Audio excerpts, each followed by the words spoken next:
दिनों में अगर आपका भी plan Madhya Pradesh wild life tour का है तो थोड़ा सा रुकिए, क्योंकि आपके प्लान की विश लिस्ट में जल्दबाजी में बहुत कुछ छूट सकता है।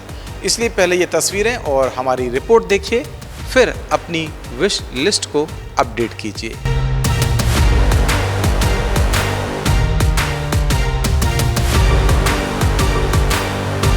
नमस्कार, मैं हूं शरद और आप हैं द प्रेस हिंदी के साथ। तस्वीरों से आप इतना तो समझ गए होंगे कि मध्य प्रदेश वाइल्ड लाइफ शहर में एक और चैप्टर जुड़ चुका है।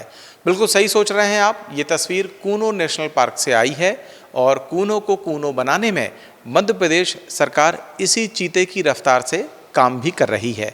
मुख्यमंत्री डॉक्टर मोहन यादव ने 11 मई को कूनो नेशनल पार्क में बोत्सवाना से लाई गई 2 मादा चीतों को क्वारंटीन से खुले बाड़े में छोड़ दिया।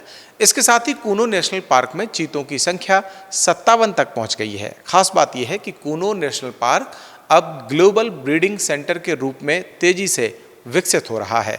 सिर्फ कूनो ही नहीं, चीतों की बढ़ती संख्या को देखते हुए सरकार Gandhi Sagar wild life sanctuary और नौरादेही वाइल्ड लाइफ सेंचुरी को भी चीतों के अनुकूल विकसित करने पर काम कर रही है।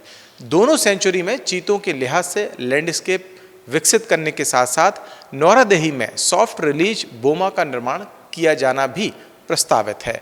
मध्य प्रदेश सरकार की सूबे को वाइल्ड लाइफ लीडर बनाने की कोशिशों में कूनो से नौरादेही तक चीता प्रोजेक्ट की कोशिशें अहम हैं।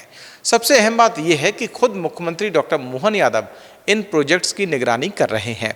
यही वजह है कि मध्य प्रदेश टाइगर स्टेट के साथ साथ अब चीता स्टेट भी बन चुका है। वाइल्ड लाइफ प्रोजेक्ट्स की सफलता के लिए बाकी जंगली जीवों को लेकर भी अनुकूल माहौल बनाया जा रहा है। मुख्यमंत्री डॉक्टर मोहन यादव के निर्देश के बाद प्रशासनिक स्तर पर असम से 1 सींग वाले गैंडे मध्य प्रदेश लाने की भी तैयारी की जा रही है। इसके अलावा जंगली भैंसे, घड़ियाल, मगरमच्छ, कछुए, गिद्ध, हाथियों की संख्या बढ़ाने की दिशा में भी कोशिशें हो रही हैं। ये तस्वीरें उसी की मिसाल हैं।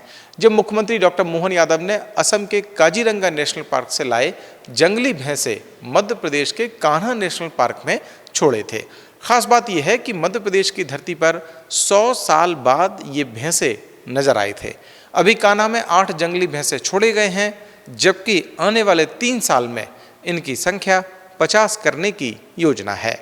वन्य जीव का पारिस्थितिक संतुलन बनाए रखने के लिए गिद्धों की संख्या बढ़ाने की दिशा में भी कोशिशें रंग लाई हैं। कम ही लोग जानते हैं कि मध्य प्रदेश टाइगर और चीता स्टेट के साथ साथ वल्चर स्टेट भी बन चुका है। इसका मतलब ये है कि मध्य प्रदेश में गिद्धों की संख्या सबसे ज़्यादा है।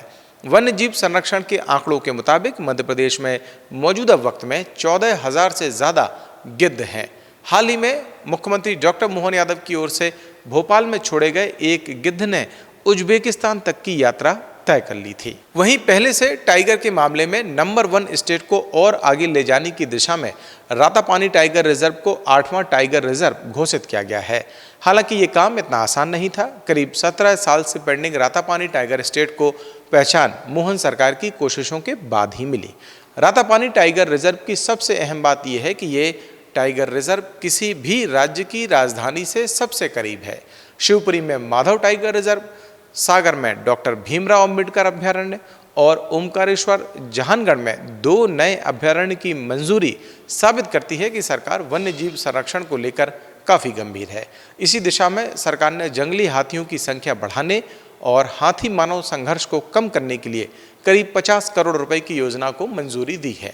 ऐसे में इतना तो तय है कि जब भी आप अगली बार मध्य प्रदेश वाइल्ड लाइफ के दीदार के लिए आएँ तो थोड़ा ज़्यादा वक्त लेकर आएँ, क्योंकि हो सकता है कि आपका मन 2-4 हफ्ते में भी ना भरे।